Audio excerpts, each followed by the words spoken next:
Capítulo 12.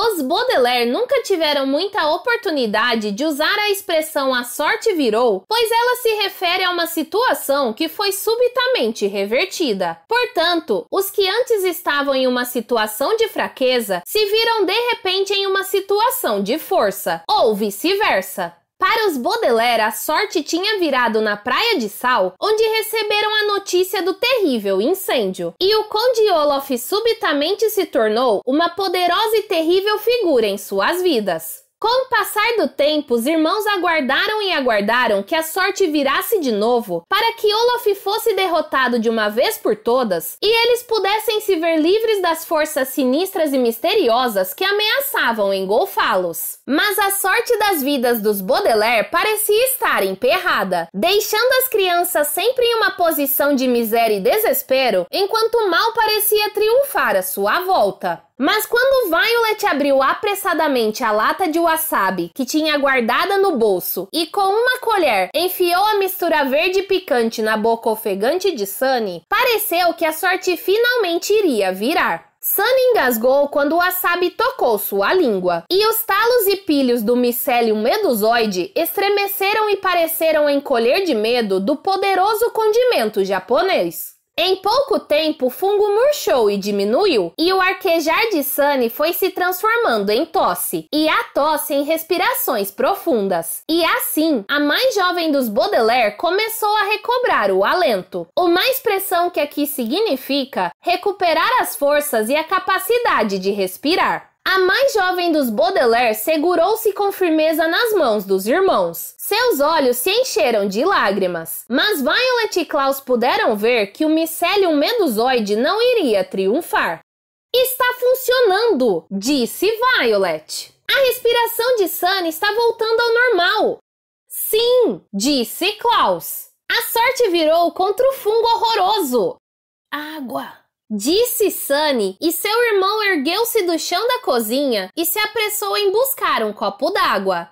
Enfraquecida, a mais jovem dos Baudelaire endireitou o corpo, bebeu sofregamente e depois abraçou os dois irmãos o mais apertado que pôde. "Obrigada", disse ela. "Salvação." "Você mesma se salvou", ressaltou Violet. "Estávamos com o wasabi o tempo todo, mas nem pensamos em usá-lo até que você nos contou."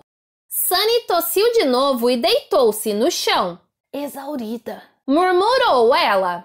"Não fico surpresa por você estar exausta", disse Violet. "Passou por uma provação e tanto. Quer que a carreguemos até o alojamento para descansar?" "Descansar aqui", disse Sunny, enroscando-se ao pé do fogão. "Você vai mesmo se sentir confortável no chão da cozinha?" perguntou Klaus. Sunny abriu um olho exausto e sorriu para os irmãos. "Perto de vocês", disse ela. "Tudo bem, Sunny", disse Violet, pegando um pano de prato no balcão da cozinha e dobrando-o para servir de travesseiro para a irmã. "Estaremos no salão principal se você precisar de nós." "E agora?", murmurou ela. "Shh", fez Klaus, cobrindo-a com mais um pano de prato. "Não se preocupe, Sunny. Vamos pensar no que fazer." Os Baudelaire saíram pé ante pé da cozinha, levando a lata de wasabi. "Você acha que ela vai ficar bem?", perguntou Violet.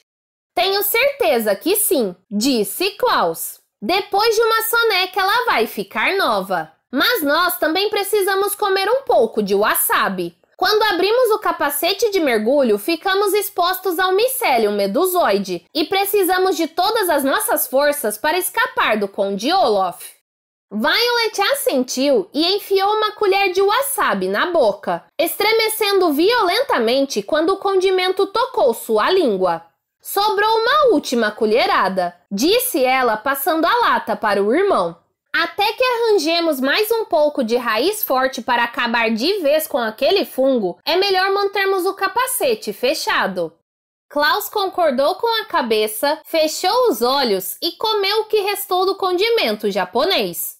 "Se algum dia inventarmos aquele código alimentar de que falamos com Fiona", disse ele, "a palavra wasabi vai significar poderoso. Não é à toa que isso curou nossa irmã. Agora que a curamos, disse Violet, lembrando-se da pergunta que Sunny tinha feito antes de cair no sono. E agora? Agora vem o Olaf, disse Klaus com firmeza. Ele disse que tinha tudo o que precisava para derrotar CSC para sempre, com exceção do açucareiro.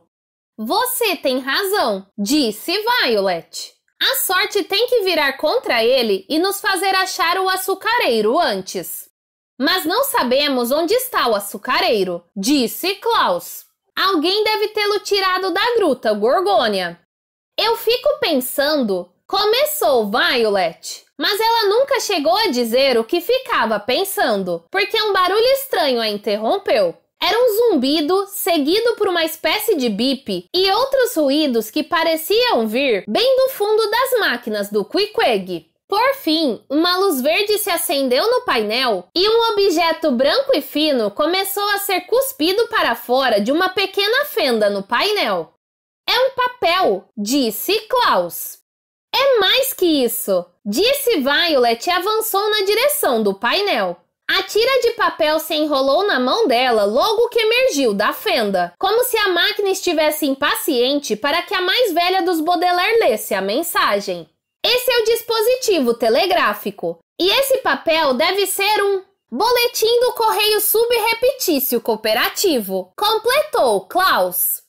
Violet assentiu e deu uma olhada rápida no papel. De fato, as palavras Correio Subrepetício Cooperativo estavam impressas no topo. E assim que a máquina cuspiu mais papel, a mais velha dos Baudelaire pôde ler a quem a mensagem era endereçada, ao Queequeg. Logo abaixo estavam impressos o nome da pessoa que enviara o telegrama, alguém em terra seca a quilômetros de distância dali e a data.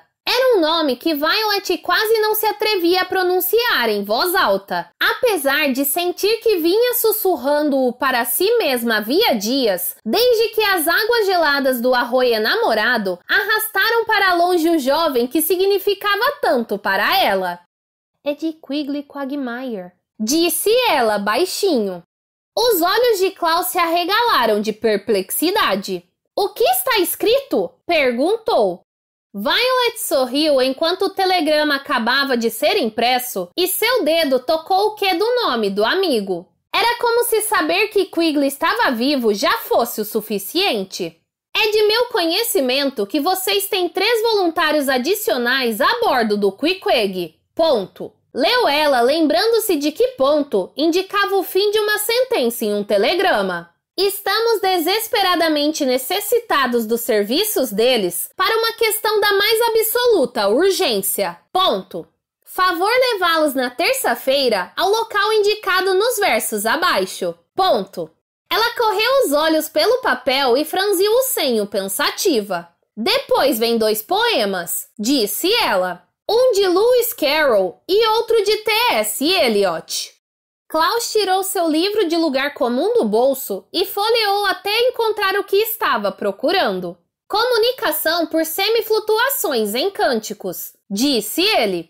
Esse é o código que aprendemos na gruta. Quigley deve ter mudado algumas palavras dos poemas para que mais ninguém soubesse onde devemos encontrá-lo. Vamos ver se reconhecemos as mudanças. Violet assentiu e leu o primeiro poema em voz alta. Ó ostras, venham, passeiem conosco. Seu morsa pediu e implorou. Um passeio gostoso, um papo legal, ao longo do cinema.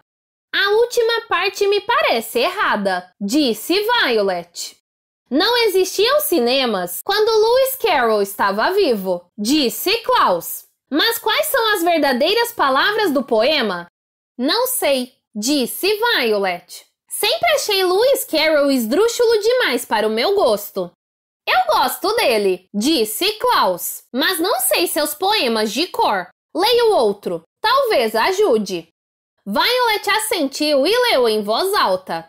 A hora rosada quando os olhos e as costas da mesa voltam-se para cima quando a máquina humana aguarda, qual festa pulsante de pônei. A voz da mais velha dos Baudelaire foi sumindo enquanto ela olhava confusa para o irmão. Isso é tudo, disse ela. O poema para aqui. Klaus franziu o senho. O telegrama não diz mais nada? Só algumas letras bem no final, disse ela. CCJS. O que significa isso? CC significa que Quigley mandou uma cópia da mensagem para mais alguém, disse Klaus. E JS são as iniciais do nome da tal pessoa. Aquelas misteriosas iniciais outra vez, disse Violet. Não pode ser Jack Snicket, porque ele está morto. Mas quem mais poderia ser? Não podemos nos preocupar com isso agora, disse Klaus. Temos de descobrir quais foram as palavras substituídas nesses poemas. Como vamos fazer isso? Perguntou Violet. Não sei, disse Klaus. Por que Quigley haveria de achar que nós memorizamos esses poemas? Ele não acharia isso, disse Violet. Ele nos conhece, mas o telegrama foi endereçado ao Queequeg. Ele sabia que alguém a bordo poderia decodificar a poesia. Mas quem? Perguntou Klaus. Não é Fiona. Ela é uma micetologista. Um otimista como Phil provavelmente não está familiarizado com T.S. Eliot. E é difícil imaginar o Capitão Andarré muito interessado em poesia. Hoje em dia, não, disse Violet pensativa. Mas o irmão de Fiona disse que costumava estudar poesia com o capitão. É verdade, disse Klaus. Ele disse que costumavam ler um para o outro no salão principal. Klaus caminhou até o guarda-louça e abriu o armário, examinando os livros que Fiona guardava lá dentro. Mas não há poesia aqui, apenas a biblioteca micetológica de Fiona. O Capitão Andarré não iria expor seus livros de poesia assim, disse Violet. Com certeza ele os manteria em segredo. Exatamente como ele mantinha em segredo o que aconteceu com o irmão de Fiona, disse Klaus. Ele achava que certos segredos são terríveis demais para que gente jovem os conheça, disse Violet. Mas agora precisamos conhecê-los. Klaus ficou um momento em silêncio e depois se voltou para a irmã. Há uma coisa que nunca contei, disse ele. Lembra-se de quando nossos pais ficaram muito zangados por causa do Atlas estragado? Nós falamos sobre isso na gruta, disse Violet. A chuva o estragou quando deixamos a janela da biblioteca aberta.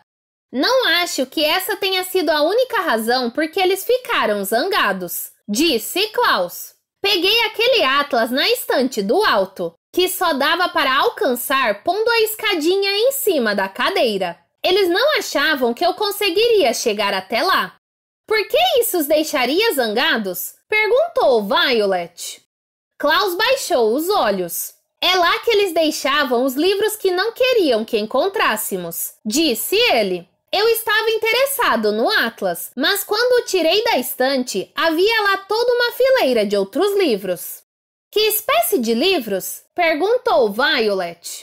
Não cheguei a dar uma boa olhada neles, disse Klaus. Havia uns poucos livros sobre guerra e acho que alguns romances. Eu também estava interessado no Atlas porque pesquisei mais um pouco, mas lembro-me de ter pensado que era estranho nossos pais terem escondido aqueles livros.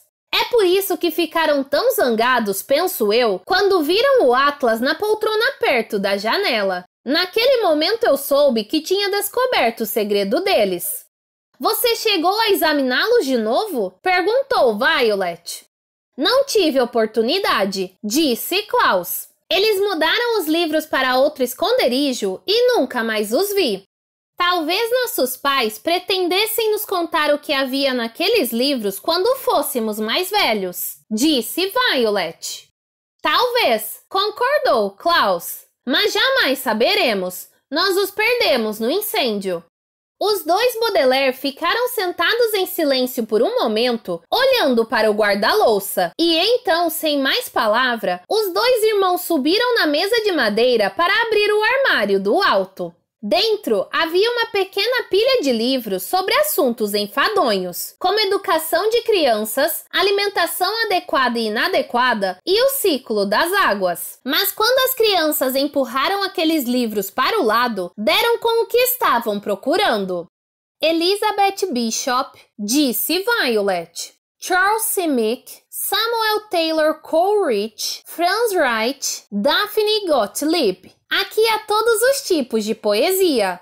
Por que você não lê T.S. Eliot? Sugeriu Klaus, estendendo para ela um volume grosso e empoeirado. Enquanto eu dou uma olhada no Lewis Carroll, se lermos depressa, talvez possamos encontrar os poemas como realmente são e decodificar a mensagem. Eu encontrei mais uma coisa, disse Violet, entregando ao irmão um pedaço quadrado de papel todo amarrotado. Veja! Klaus olhou para o que a irmã lhe dera. Era uma fotografia, fora de foco e apagada com o tempo, de 4 pessoas agrupadas como uma família. No centro da imagem estava um homem grande, com um bigode muito comprido e de pontas viradas, que lembrava 2 parênteses. Era o Capitão Andarré, muito embora parecesse bem mais jovem e um bocado mais feliz do que aquele sujeito que as crianças tinham conhecido.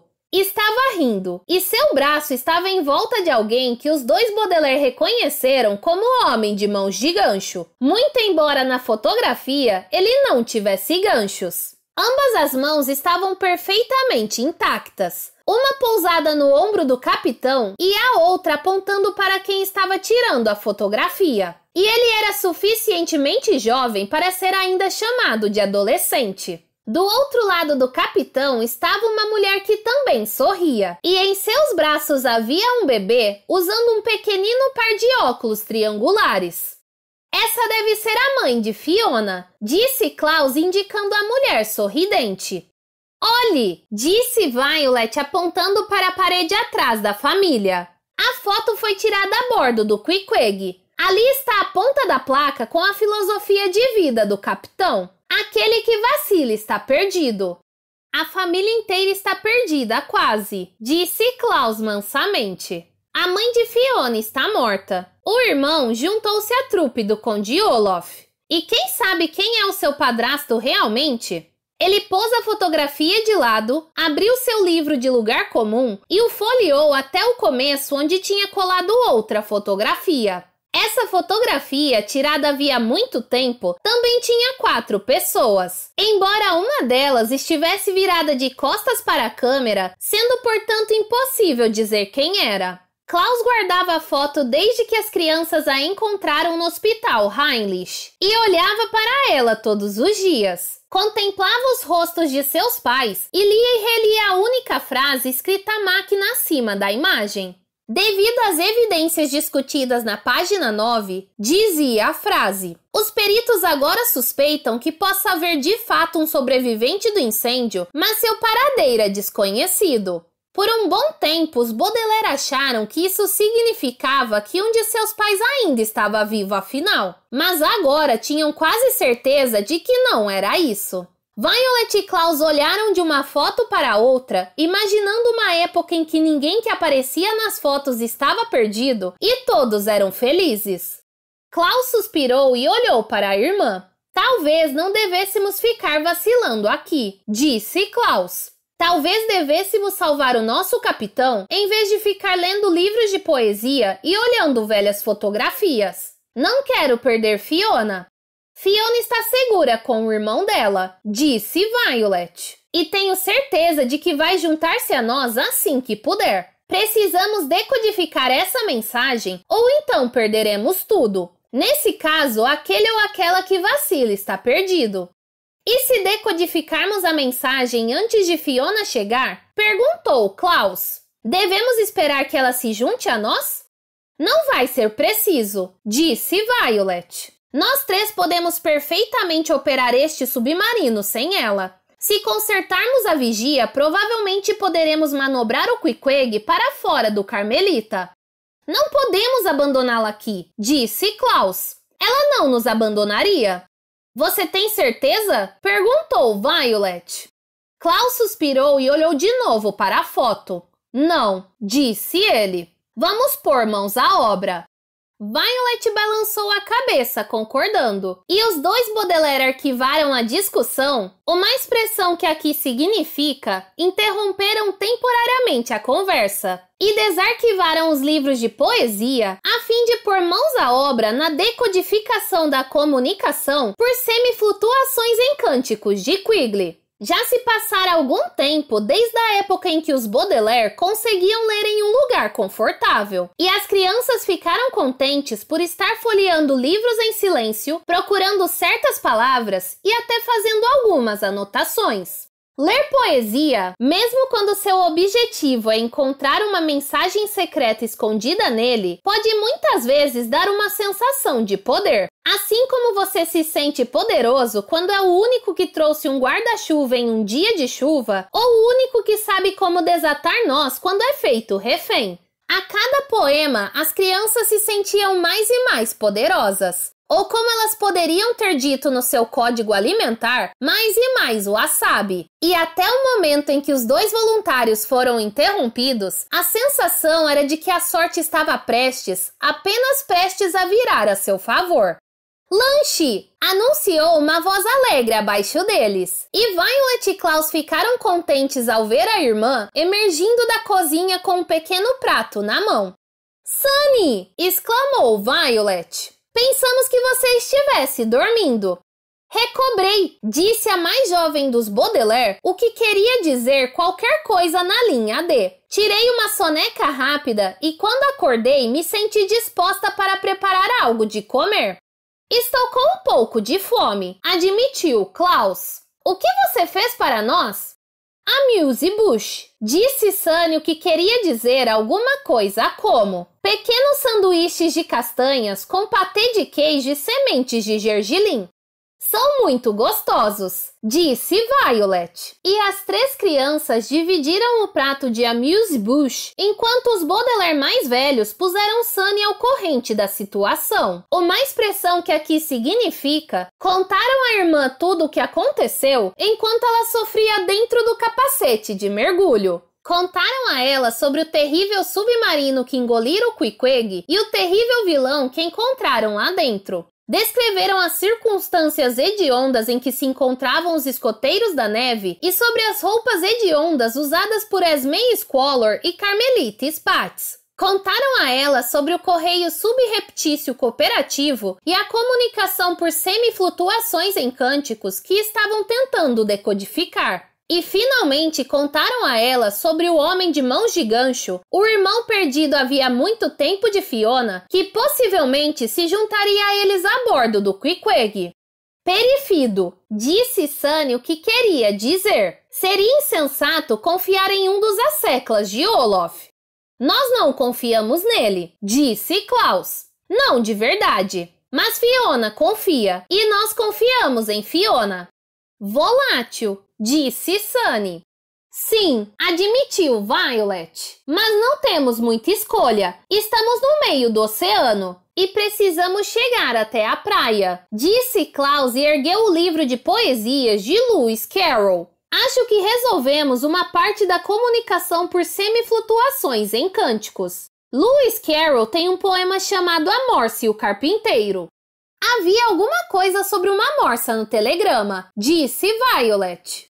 Sim, disse Klaus. Levei algum tempo para encontrar a estrofe específica, mas aqui está. Quigley escreveu: Ó ostras, venham, passeiem conosco. Seu morsa pediu e implorou. Um passeio gostoso, um papo legal, ao longo do cinema. Sim, disse Violet. Mas o que diz o verdadeiro poema? Klaus leu. Ó ostras, venham, passeiem conosco. Seu morsa pediu e implorou. Um passeio gostoso, um papo legal, ao longo da praia de sal. Klaus fechou o livro e ergueu os olhos para as irmãs. Quigley quer que nos encontremos com ele, disse, amanhã na praia de sal. Praia de sal, repetiu Violet baixinho. A mais velha dos Baudelaire, é claro, não precisava nem lembrar aos irmãos a última vez em que estiveram na Praia de Sal, ouvindo da boca do Sr. Paul que a sorte de suas vidas tinha virado. Os 3 irmãos sentaram-se e pensaram naquele dia terrível, que dava a sensação de estar fora de foco e apagado, como a fotografia da família de Fiona, ou a fotografia de seus próprios pais colada no livro de lugar comum de Klaus. Voltar à Praia de Sal depois de todo esse tempo era para os Baudelaire como um enorme passo atrás, como se fossem perder os pais e o lar mais uma vez, e mais uma vez ser levados pelo Sr. Paul para a casa do Conde Olaf. Era como se todas as desventuras fossem desabar em série sobre eles mais uma vez, como as ondas do oceano desabavam sobre as minúsculas e passivas criaturas que viviam dentro das poças d'água na Praia de Sal. Como vamos chegar lá? Perguntou Klaus. No Queequeg, disse Violet. Este submarino deve ter algum dispositivo de localização, e quando soubermos onde estamos, acho que poderemos traçar um curso para a Praia de Sal. Distância? Perguntou Sunny. Não deve estar longe, disse Klaus. Vou ter de conferir nas cartas náuticas. Mas o que faremos quando chegarmos lá? Acho que tenho a resposta para isso, disse Violet, voltando-se para o livro de poemas de T.S. Eliot. Quigley usou versos de um poema muito longo desse livro chamado A Terra Desolada. Tentei ler, disse Klaus, mas achei T.S. Eliot muito obscuro. Não entendi quase nada. Talvez esteja em código, disse Violet. Ouça isso que Quigley escreveu. A hora rosada, quando os olhos e as costas da mesa voltam-se para cima, quando a máquina humana aguarda, qual festa pulsante de pônei. Mas o verdadeiro poema diz: a hora violeta, quando os olhos e as costas da mesa voltam-se para cima, quando a máquina humana aguarda, qual... Blá, blá, blá, interrompeu uma voz cruel e zombateira. Ha, blá, ha, blá, ha, blá. Kiki, quack, hit, hi, hi. Oba, oba, gi, gi, desenlace.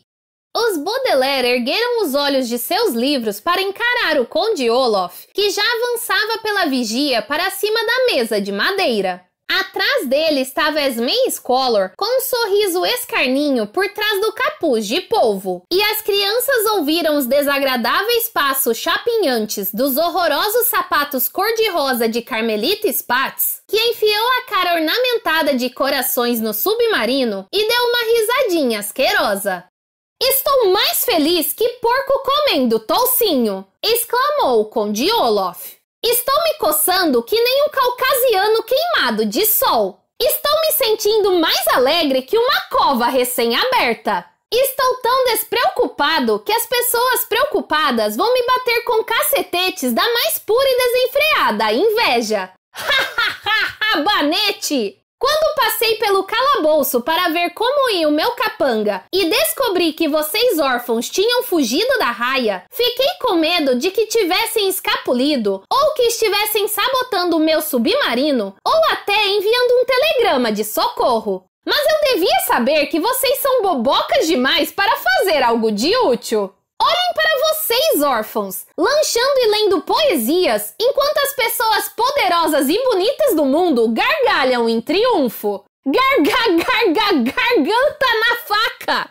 Em apenas alguns minutos, jactou-se Esme. Vamos chegar ao Hotel Desenlace graças à nossa fidelíssima tripulação. Gozijo triunfal! O santuário de CSC logo se transformará em cinzas, assim como a sua casa, órfãos Baudelaire. Vou apresentar um recital especial da princesa bailarina sapateadora e veterinária encantada, Bravateou Carmelita, em cima dos túmulos de todos aqueles voluntários. Carmelita pulou pela vigia, seu tutu rosado esvoaçando como se tentasse fugir, e juntou-se a Olaf em cima da mesa para dar início a uma dança triunfal. Sede, coisinha fofa! Cantou Carmelita. Ai de adorável, R de resplandecente, M de beli. Vamos, Carmelita, disse o Conde Olaf com um sorriso tenso para a princesa bailarina sapateadora e veterinária encantada. Que tal deixar o recital de dança para mais tarde? Vou comprar para você todas as fantasias de dança do mundo. Com C e C fora do caminho, todas as fortunas do mundo serão minhas. A fortuna Baudelaire, a fortuna Quagmire, a fortuna Andaré, Onde está Fiona? Perguntou Klaus, interrompendo o vilão. O que você fez com ela? Se você a machucou? Se eu a machuquei? Perguntou o Conde Olaf, os olhos brilhando muito forte embaixo da única sobrancelha arrepiada. Se machuquei a olhos de triângulo? Por que eu haveria de machucar uma menina esperta como aquela? Que membro da equipe! Com um de seus exaustivos gestos dramáticos, o Conde Olaf apontou para trás, e Esmei bateu os tentáculos em aplauso quando duas pessoas apareceram na vigia. Uma era o homem de mãos de gancho, que parecia tão malvado como sempre, e a outra era a Fiona, que parecia ligeiramente diferente. Uma diferença era a expressão no seu rosto, que parecia resignada, uma palavra que aqui significa como se a micetologista tivesse desistido de derrotar o Conde Olaf. Mas outra diferença estava impressa bem no meio do uniforme escorregadio que ela usava. Não, disse Klaus Manso olhando para a amiga. Não, disse Violet com firmeza e olhou para Klaus. Não! Disse Sunny furiosa e arreganhou os dentes quando Fiona passou pela vigia e se postou ao lado do Conde Olaf sobre a mesa de madeira. Sua bota esbarrou nos livros de poesia que Violet e Klaus tinham tirado do armário, inclusive os livros de Lewis Carroll e T.S. Eliot. Alguns diriam que a poesia de Lewis Carroll era esdrúxula demais, uma palavra que aqui significa cheia de absurdos engraçados. E outros se queixariam de que a poesia de T.S. Eliot é obscura demais, que é o mesmo que dizer que complica as coisas sem necessidade. Mas se por um lado não havia consenso sobre os poetas cujos livros repousavam sobre a mesa de madeira, por outro lado, todos os leitores nobres do mundo concordam que o poeta representado no uniforme de Fiona era um escritor de talento limitado que escreveu poesias canhestras e tediosas sobre assuntos irremediavelmente sentimentais. Sim, disse Fiona mansamente. E os órfãos Baudelaire ergueram os olhos para o retrato de Edgar Guest, sorrindo no uniforme dela, e sentiram que a sorte estava virando mais uma vez.